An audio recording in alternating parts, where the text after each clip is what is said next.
আঁধার আর একাকিত্বের জীবন তাদের নিত্যসঙ্গী।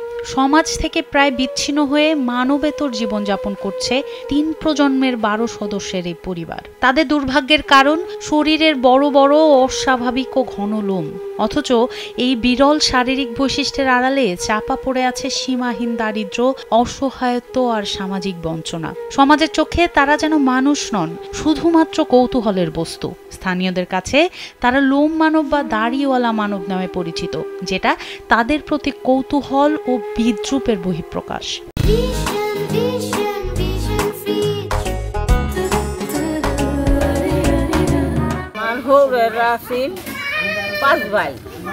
পাঁচ ভাইয়ের উল্টনে আমার হৌর একলাই জন্ম হয়েছিল এই পশমালা। আবার তার ঘরতনে আমার হৌরের ঘরতনে 5 ফুলাই হয়েছে, 6 ফুলাই হয়েছে। 6 ফুলার মধ্যে 3 ফুলার পশম দাড়ি মুখ হইলাম। তো তারপরে আর একটা মেয়ে, এই 4 জুনের হওয়ার পরে আর ঘরে যে পোলাপান হয়েছে, আমার ঘরে হয়েছে 2 ফুলা এই পশমালাই। পরিবারের নারী সদস্যদের জীবনে এই অস্বাভাবিকতা যেন এক অভিশাপ। শিরিনা আক্তার নামে এক সদস্যের জীবন তার প্রমাণ। নাম শিরিনা আক্তার হলেও মুখ ভর্তি বড় বড় দাড়ি দেখে বোঝার উপায় নেই তিনি নারী নাকি পুরুষ। বিয়ের পর স্বামীর কাছ থেকে অবহেলা পেয়েছেন। স্বামীর বাড়ির আত্মীয় স্বজনেরা কেউই স্বাভাবিকভাবে মেনে নিতে চাননি তাকে। ফেরত পাঠিয়েছেন শিরিনার বাবার বাড়িতে। নিরুপায় হয়ে তাকে কষ্টের জীবন কাটাতে হচ্ছে হতদরিদ্র পরিবারের সাথে। সারা শরীর লোম আছে, আর বাড়ির টানে বাড়াইলে সবাই মিশে না, আর বিভিন্ন ধরনের কথাবার্তা বলে। সেজন্য আমি বাড়িতেই থাকি। আর শোনার পরে মন খারাপ হয়। আর স্কুলে লেখাপড়া করছি, সবাই নানা রকমের নানান কথা বলতো, পরে আমার খারাপ লাগতো। পরে আমি শুধু পরীক্ষায় দিয়ে আইছি, স্কুলে যাইনি। পরিবারের আরেক সদস্য ভোলা হোসেনের অভিজ্ঞতাও অনেকটা একই রকম।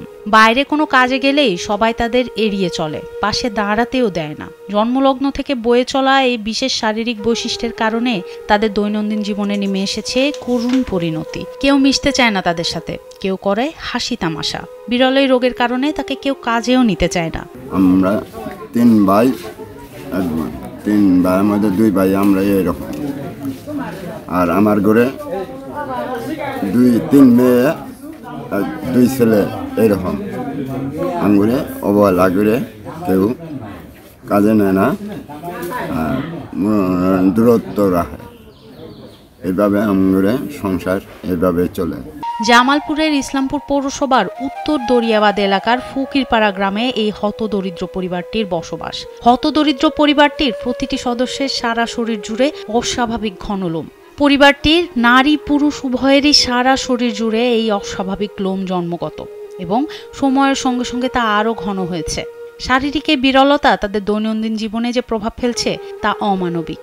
একটা মেয়ে বালা আর 5টা সন্তান পশমালা, তার জন্য মানুষে কোনো কামে কাজে নেয় না। পশমের জন্য মানুষে ফেলা করে। ইসলামপুর উপজেলা স্বাস্থ্য কর্মকর্তা ডাক্তার AAM আবু তাহের এটিকে হরমোনজনিত রোগ হিসেবে চিহ্নিত করে জানান, যেহেতু এটি বংশ পরম্পরায় হচ্ছে তাই বিচলিত হওয়ার কিছু নেই। শরীরের মধ্যে টেস্টোস্টেরন লেভেল যেটা পুরুষদের থাকে, সেটার পরিমাণ যদি মহিলাদের মধ্যে প্রাধান্য পায় তখন এই রোগটার সৃষ্টি হতে পারে। এটার মাত্রা নির্ভর করে তার গ্রেডিং অনুসারে।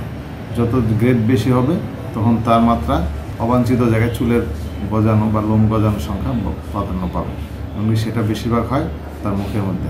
এটা বংশ পরস্পরায় যেহেতু চলে আসছে, এর জন্য এটাকে সম্পূর্ণভাবে নির্মূল করা সম্ভব না। হরমোন বিভাগ এমনকি গাইনিক কনসালটেন্ট মিলে যদি চিকিৎসা করে গাইনিক বিভাগ, তাহলে এটাকে আমাদের নিয়ন্ত্রণে আনা যেতে পারে।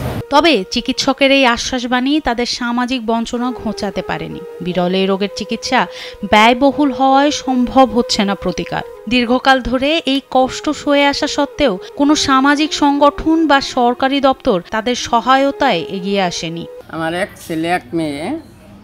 আমার মেয়েটা কোনো মতে বিয়ে দিছি, জামাই থাহে না, যায় না, কামাই করে না। ছেলেটা হয় যে আজ পর্যন্ত বিয়ে করা হয় না, মানুষে বিয়ে দেয় না।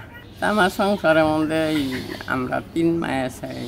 উন্নত চিকিৎসা করিয়ে স্বাভাবিক জীবনে ফিরতে সমাজের বিত্তবানদের প্রতি পরিবারটির আকুল আবেদন যেন তাদেরকে সামাজিক ও আর্থিক সহায়তা প্রদান করা হয়। সমাজের সম্মিলিত সহানুভূতির আলোয় তাদের অন্ধকার জীবনকে আলোকিত করতে পারে। পরিবারটি হয়তো একসময় খুঁজে পাবে স্বাভাবিক জীবনযাপনের অধিকার। সনম সিদ্দিকী, কালবেলা।